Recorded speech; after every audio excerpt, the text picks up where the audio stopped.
Hello दोस्तों, स्वागत है गवर्नमेंट एजुकेशन में। मेरा नाम है जितेंद्र, आप सभी का स्वागत करता हूं। तो चलिए गाइज, हम आगे के क्वेश्चन डिस्कस कर रहे हैं और ये जो है वो हम आरआरबी एनटीपीसी में प्रीवियस ईयर के क्वेश्चन आए हुए हैं तो उनको डिस्कस कर रहे हैं। ये हमारा सेकेंड पार्ट है। अगर आपने पिछला पार्ट नहीं देखा तो यहाँ पर एक आई का बटन आ रहा होगा, तो उस पर क्लिक करके देख सकते हो, आपको सारी वीडियो की प्लेलिस्ट मिल जाएगी। तो चलिए स्टार्ट करते हैं आज के क्वेश्चन। देखिए, फर्स्ट क्वेश्चन की तरफ बढ़ते हैं। पहला क्वेश्चन है, पारिस्थितिकी तंत्र की संकल्पना को किसने परिभाषा किया था या परिभाषा दी थी? तो इसका आंसर हो जाएगा आर्थर ट्रांसले, यानी फर्स्ट ऑप्शन जो है इसका आंसर हो जाएगा। तो इनके द्वारा जो है वो इकोसिस्टम या पारिस्थितिकी तंत्र की संकल्पना की परिभाषा दी गई थी। नेक्स्ट क्वेश्चन है, मानव शरीर में सबसे छोटी हड्डी कौन सी होती है? तो मानव शरीर में सबसे छोटी हड्डी होती है, इसका आंसर हो जाएगा थर्ड ऑप्शन, स्टेपिज। स्टेपिज जो है ये कान की हड्डी होती है। कान में जो है वो एक कान में 3 हड्डियां होती हैं। अगर टोटल मिला के देखा जाए तो कान में 6 हड्डियां होंगी। 3 हड्डियों के नाम आपको ये पूरा याद रखना है। एक स्टेपिस, इनकस और मेलियस। तो ये तीनों ही हड्डियों के नाम याद रखना है। बाकी यहाँ पर टीबिया जो रहती है ये पैर में रहती है। ट्रेपेजियम जो रहती है ये हैंड में रहती है। और जांग की हड्डी जो फीमर होती है, जो सबसे बड़ी हड्डी कहा जाता है, तो ये फीमर जो है वो जांग की हड्डी होती है। हड्डियाँ जो रहती हैं वो कैल्शियम और फास्फोरस की बनी होती हैं। अगर हम देखा जाए तो एडल्ट में, युवावस्था में बात की जाए तो मनुष्य में 206 हड्डियाँ होती हैं। और बच्चों में बात की जाए तो 306 हड्डियाँ, 306 या 306 305 के बीच में, इतना मतलब जो है वो थोड़ा बहुत एक दो का डिफरेंस होता है। तो इतना याद रखना है आपको। और हड्डियों के अध्ययन को कहा जाता है हिस्टोलॉजी, ऑस्टियोलॉजी। ओके, तो ये सभी पॉइंट जो है आपको याद रखना है। नेक्स्ट क्वेश्चन है यहाँ पर, वर्तमान में हमारे द्वारा उपयोग किए जाने वाले रासायनिक प्रतीकों का उपयोग विधि किससे किसने तैयार की गई? तो जो रासायनिक प्रतीक हैं उनका हम जो है वो वर्तमान में यूज करते हैं, उपयोग करते हैं, तो वो किसके द्वारा जो है वो तैयार किया गया था? तो इसका आंसर हो जाएगा वर्जिलियस, यानी फर्स्ट ऑप्शन, थर्ड ऑप्शन जो है इसका आंसर हो जाएगा। तो ये स्वीडन के जो है वो केमिस्ट है, तो इन्हें जो है वो फादर ऑफ मॉडर्न केमिस्ट भी कहा जाता है, केमिस्ट्री के फादर मॉडर्न।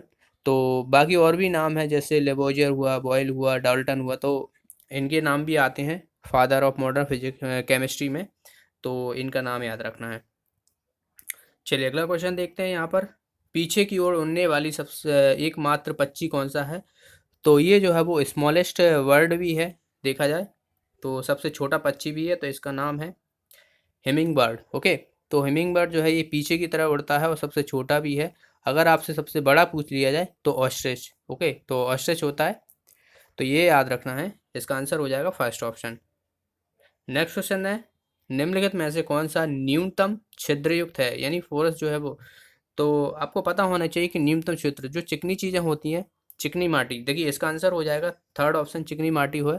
तो वो बहुत ही जो है वो उसमें बहुत कम जो छिद्र होते हैं, तो जिसके माध्यम से वो वहाँ पे पानी नहीं निकलता है, तो चिकनाई युक्त होती है, जिसकी वजह से जो है वो पानी निकलता है, और न्यूनतम छिद्र युक्त होती हैं। तो इसका आंसर हो जाएगा थर्ड ऑप्शन। अगला क्वेश्चन है, विकास का सिद्धांत किसके द्वारा दिया गया था? तो विकास का सिद्धांत जो है वो चार्ल्स डार्विन के द्वारा दिया गया था। इसका आंसर हो जाएगा first option, Charles Darwin. Okay, तो इनके द्वारा दिया गया था। ये यूके के थे। तो ये पूछा जा सकता है देश का नाम, तो याद रखना चार्ल्स डार्विन। अल्बर्ट, यहाँ पर अल्बर्ट आइंस्टीन दिया हुआ है, तो इन्होंने जो है वो सापेक्षता का दिया था, थ्योरी ऑफ रिलेटिविटी, जिन्होंने E equal to M C square ये फॉर्मूला दिया था। तो ये भी याद रखना है। और जो न्यूटन है, आइजैक न्यूटन, इन्होंने जो है वो ग्रेविटी के बारे में बताया था। चलिए अगला क्वेश्चन देखते हैं।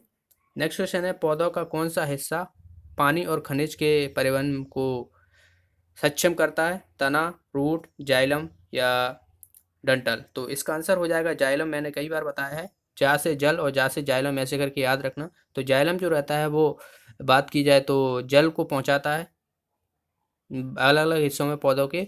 अगर आपसे पूछ लिया है कि जो खाना है वो कौन पता है, तो फ्लोएम। तो दोनों ही चीज़ें याद रखना है। पौधे में जो खाना पहुंचाता है वो फ्लोएम के द्वारा पहुंचता है, और जल जो है वो जाइलम के द्वारा पहुंचाया जाता है। अगला क्वेश्चन है, इनमें से कौन सा रासायनिक परिवर्तन का उदाहरण है? रासायनिक परिवर्तन का उदाहरण पूछा गया है, तो इसका आंसर हो जाएगा निष्कर्षणीय। ओके, निष्कर्षणीय। तो सी ऑप्शन जो है इसका आंसर हो जाएगा। चलिए अगला क्वेश्चन देखते हैं, पृथ्वी का जल चक्र किसके द्वारा संचालित होता है। तो पृथ्वी का जल चक्र यहाँ पे पूछा गया है, तो ये किसके द्वारा? सूर्य के द्वारा, यानी सी ऑप्शन जो है इसका आंसर हो जाएगा। तो सूर्य के द्वारा होता है, और सूर्य से जब फोटोसिंथेसिस जो क्रियाएं होती हैं उसकी वजह से जो है वो बाकी चीज़ों पे भी निर्भर करता है, तापमान और मॉइस्चर वगैरह, वो भी जो भी चीज़ें होती हैं, तो इसी के जल चक्र के कारण जो है वो बहुत अहम भूमिका निभाता है सूर्य। अगला क्वेश्चन है, जीवन का मूलभूत इकाई यूनिट कौन सी है? तो इकाई यूनिट की पूछी गई है मूलभूत, तो इसका आंसर हो जाएगा सेल। सेल जो रहता है यही जो है जीवन की मूलभूत इकाई है, क्योंकि अगर देखा जाए तो जितने भी ऑर्गेनिज्म होते हैं शरीर के, बॉडी के, तो जितने भी ऑर्गेनिज्म होते हैं वो सेल से मिलकर बने होते हैं। ओके, और ऑर्गेनिज्म से जो है हमारी पूरी बॉडी का निर्माण होता है, तो इसीलिए जो है मूलभूत इकाई जो होती है सेल होती है। सेल की स्टडी को जो है वो साइटोलॉजी कहा जाता है, ये भी याद रखना है। और सेल शब्द का प्रतिपादन जो है वो रॉबर्ट हुक ने दिया था। ओके, रॉबर्ट हुक ने दिया था 1665 में। और सेल की जो आकृति रहती है ना वो हुक की तरह होती है, तो ये भी याद रखना है। अगर आपसे पूछ ले जाए कि स्मॉलेस्ट सेल कौन सा है, तो माइकोप्लाज्मा है, माइकोप्लाज्मा। और वेगेस्ट अगर आपसे पूछ लिया है तो जो शुतुरमुर्ग का अंडा होता है तो उसका होता है egg of ostrich.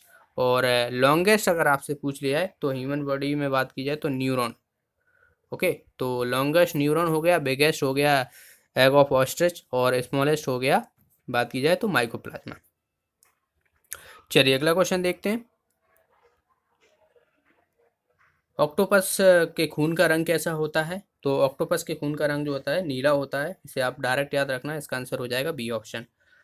Next question है, निम्नलिखित में से कौन सी एक उत्कृष्ट धातु है? नोबल धातु पूछा गया है। तो नोबल धातु में जो है वो गोल्ड, सिल्वर, प्लेटिनम, ये जो तीन मेनली आपको याद रखना है, इन तीनों में से ऑप्शन दिया होता है। तो यहाँ पर जो क्या दिया हुआ है, सिल्वर दिया हुआ है, तो इसका आंसर हो जाएगा बी ऑप्शन। याद रखना, एक उत्कृष्ट नोबल गैस है गोल्ड, सिल्वर और प्लेटिनम, ये तीनों याद रखना है।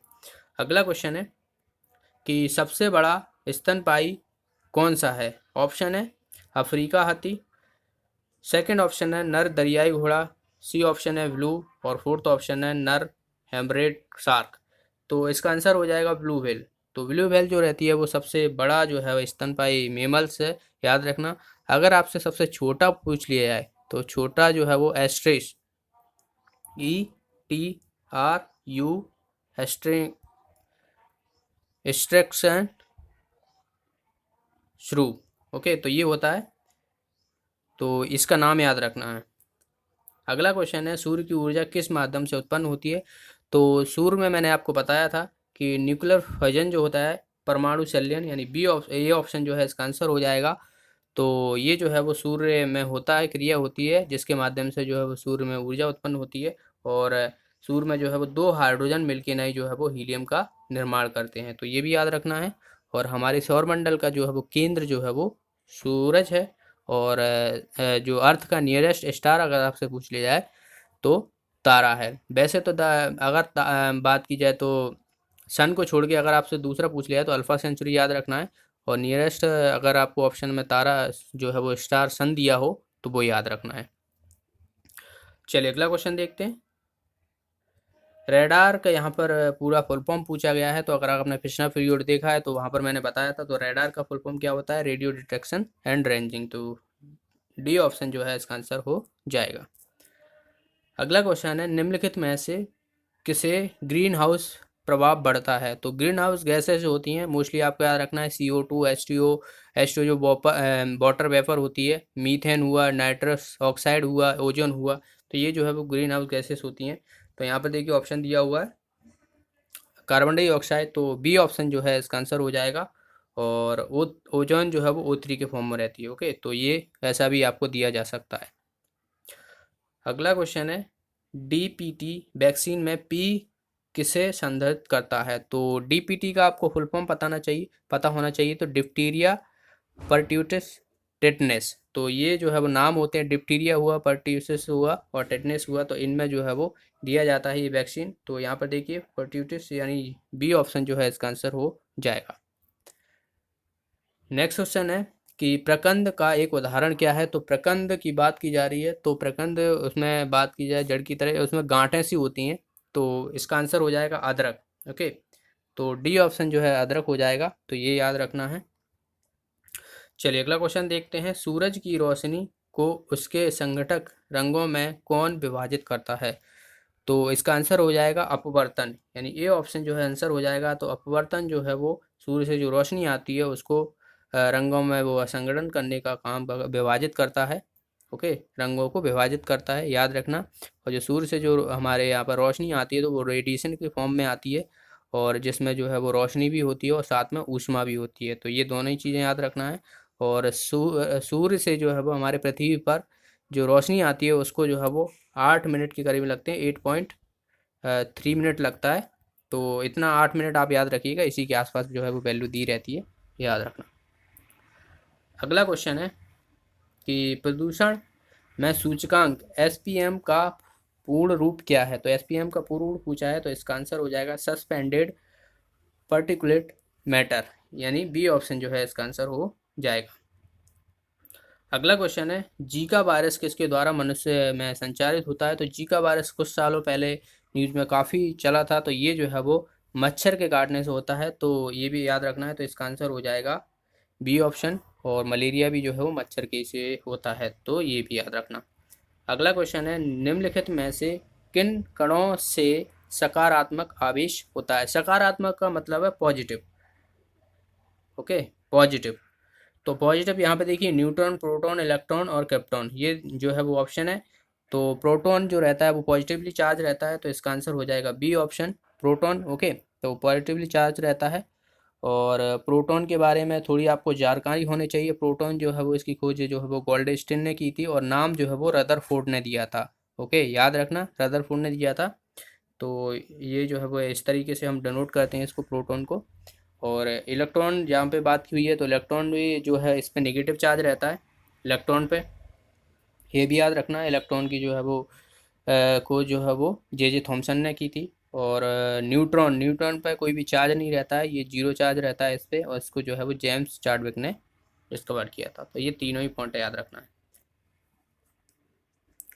अगला क्वेश्चन है कि बेकिंग सोडा क्या है? तो बेकिंग सोडा जो है वो सोडियम बाइकार्बोनेट होता है, तो इसका आंसर हो जाएगा सी ऑप्शन। और इसका फॉर्मूला भी याद रखना है, फॉर्मूला भी दिया रहता है। तो NaHCO3। ओके, NaHCO3 जो है इसका फॉर्मूला होता है।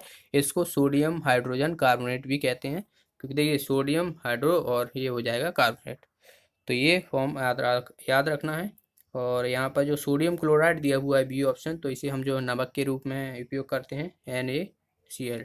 ओके, टेबल सॉल्ट भी कहते हैं इसको। चलिए अगला क्वेश्चन देखते हैं। अगला क्वेश्चन है ग्राफीन क्या है? ऑप्शन है कार्बन का पररूप, बी ऑप्शन है एक लोकप्रिय ग्राफिक सॉफ्टवेयर, थर्ड ऑप्शन है एक पौराणिक जानवर, और फोर्थ ऑप्शन है एक संक्रमित घाव। तो ग्राफीन और ग्रेफाइट उसी को कहा जाता है, तो ये कार्बन का अपूर्ण रहता है, इसका आंसर हो जाएगा ए ऑप्शन। कार्बन के दो अपूर्ण रहते हैं, एक ग्रेफाइट के फॉर्म में रहता है और एक हीरा जो रहता है वो कठोरतम फॉर्म में रहता है। तो ग्रेफाइट जो रहता है वो बहुत ही सॉफ्ट और क्या बोलते हैं बहुत ही रावयाहीन से होता है, जिसमें जो है वो पेंसिल जो रहती है, पेंसिल की लीड जो रहती है ना, वो ग्रेफाइट की ही बनी होती है। तो ये याद रखना है, स्नेक के रूप में भी हम इसको यूज करते हैं। ओके, और इसका स्ट्रक्चर जो रहता है वो हेक्सागोनल रहता है। तो क्रिस्टल सिस्टम पूछ लिया जाए आपसे कि कैसा होता है, तो हेक्सागोनल रहता है, तो याद रखना है। अगला क्वेश्चन है टमाटर क्या है? तो टमाटर क्या है दोस्तों? टमाटर एक फल है, सब्जी नहीं है। सब्जी में हम यूज करते हैं, पर वो एक फल है। और टमाटर में जो है वो विटामिन सी रहती है, याद रखना। और जो लाइकोपेन जो रहती है उसकी वजह से लाल रहता है, याद रखना। और अब यहाँ पर विटामिन सी की बात हुई है, तो बी और सी को छोड़कर बाकी जितनी भी विटामिन होती हैं वो क्या होती हैं? वसा में, फैट में घुलनशील होती हैं। तो बी और सी जो है वो फैट में घुलनशील नहीं होती हैं, तो ये याद रखना। अगला क्वेश्चन है यूमामी क्या है? तो यूमामी एक स्वाद का प्रकार है, इसका आंसर हो जाएगा बी ऑप्शन। नेक्स्ट क्वेश्चन है कि निम्नलिखित में से कौन एक प्रमुख मनोवैज्ञानिक थे? तो इनका नाम याद रखना है आपको, सिगमंड फ्रॉयड। सी ऑप्शन जो है इसका आंसर हो जाएगा। तो ये जो है एक मनोवैज्ञानिक थे। नेक्स्ट क्वेश्चन है कि निम्नलिखित में से किसमें अधिकतम पैर होते हैं? ऑप्शन है स्पाइडर यानी मकड़ी, बी ऑप्शन है सहस्त्रपाद, सी ऑप्शन है गोजर, और डी ऑप्शन है व्याध पतंग। तो इसका आंसर हो जाएगा सहस्त्रपाद। यानी मिलीपेड जो रहता है इसमें सबसे ज़्यादा अधिकतम पैर होते हैं, तो इसका नाम याद रखना है। नेक्स्ट क्वेश्चन है यहाँ पर कि लीमर क्या है। लीमर जो है एक जानवर होता है जो कि मेडागास्कर में पाया जाता है, तो इसका आंसर हो जाएगा फोर्थ ऑप्शन। लीमर जो है वो मेडागास्कर में पाए जाने वाला एक जानवर है। नेक्स्ट क्वेश्चन है निम्नलिखित प्राकृतिक घटनाओं में से कौन सी घटना भूकंप का उदाहरण है। आसान सा क्वेश्चन है, ऑप्शन दिए हुए हैं टिड्डियों के हमले, बी ऑप्शन है तूफान, सी ऑप्शन है चंद्रग्रहण और डी ऑप्शन है ज्वालामुखी विस्फोट। तो जाहिर सी बात है भूकंप आ रहा है तो ज्वालामुखी विस्फोट जो है वो इसका आंसर हो जाएगा। और ज्वालामुखी विस्फोट की बात की जाए तो इससे जो है वो लावा निकलता है, उससे लावा की बात की जाए तो उससे काली मिट्टी का निर्माण होता है जिसकी जल धारण क्षमता जो है वो ज़्यादा होती है। आपके लिए क्वेश्चन है जो भूकंप की तीव्रता है वो किसके द्वारा नापी जाती है, तो इसका आंसर आप कमेंट बॉक्स में बताइएगा कि भूकंप की तीव्रता है किसके द्वारा नापी जाती है। अगला क्वेश्चन है महिला प्रतिभागियों की कुल संख्या क्या है। तो ये अलग है, ये थोड़ा मैथ्स क्वेश्चन आ गया है ये दरअसल। ओके, नेक्स्ट क्वेश्चन है यहाँ पर निम्न में से कौन सा प्रक्रिया कार्बन डाइऑक्साइड के वातावरण को हटाती है। तो बहुत ही आसान सा क्वेश्चन है, कार्बन डाइऑक्साइड अगर हटाना है तो आपके ऑप्शन है यहाँ पर प्रकाश संश्लेषण, बी ऑप्शन है बायोडिग्रेशन और सी ऑप्शन है विद्युत अपघटन और डी ऑप्शन है गैल्वनीकरण। तो इसका आंसर हो जाएगा फोटोसिंथेटिक यानी प्रकाश संश्लेषण। तो प्रकाश संश्लेषण जो है वो कार्बन डाइऑक्साइड से हटाता है, जो कि पौधा हुआ, सनलाइट हुआ और वाटर हुआ, तो इसके माध्यम से जो है वो ये फोटोसिंथेसिस की क्रिया जो है वो पूरी होती है। सूर्य से प्रकाश की उपस्थिति में बात की जाए तो अगर आपको देखिए CO2 प्लस H2O और बात की जाए तो सनलाइट, सूर्य की किरण और जो पौधों में जो है वो पत्तियों में क्लोरोफिल पाया जाता है। तो ये भी याद रखना है क्लोरोफिल की उपस्थिति में जो है वो ये क्या ग्लूकोज बनाते हैं, तो C6H12O6। तो यहाँ पर अगर देखा जाए तो C6 है तो C6 यहाँ पे आ जाएगा, तो वो तो इक्वेशन है जो है वो बराबर करना रहता है। तो ये याद रखना है, तो CO2 क्या है एटमॉस्फेयर इस क्रिया में जो है वो एब्जॉर्ब कर लेता है और बाकी जो है वो ग्लूकोज हुआ और जल हुआ और O2 हुआ तो ये जो है वो निकालता है। तो ये फोटोसिंथेसिस की क्रिया है जिसमें आपको याद रखना है कार्बन डाइऑक्साइड, जल, सनलाइट और पौधों में जो क्लोरोफिल होता है तो ये भी याद रखना है ओके। तो चलिए, तो ये थे क्वेश्चन आज के। तो आई होप आपको सारे क्वेश्चन समझ में आ गए होंगे। अगर आपका कोई भी डाउट है तो आप मुझसे कमेंट बॉक्स में पूछ सकते हो, बाकी हम आगे के और भी क्वेश्चन डिस्कस करते रहेंगे सभी। तो वीडियो अच्छा लगा तो वीडियो को लाइक और शेयर ज़रूर करें वीडियो को, और जो भी साथी ने है चैनल को सब्सक्राइब कर लें, बेल आइकन पर जरूर प्रेस करें जिसके माध्यम से आपको वीडियो का नोटिफिकेशन मिलेगा और आप वीडियो का लाभ उठा सकें और इन माध्यम से जुड़ सकते हो। लिंक आपको सारे डिस्क्रिप्शन में मिल जाएंगे। तो मिलते हैं अगली वीडियो में। Thanks for watching the video. Have a nice day.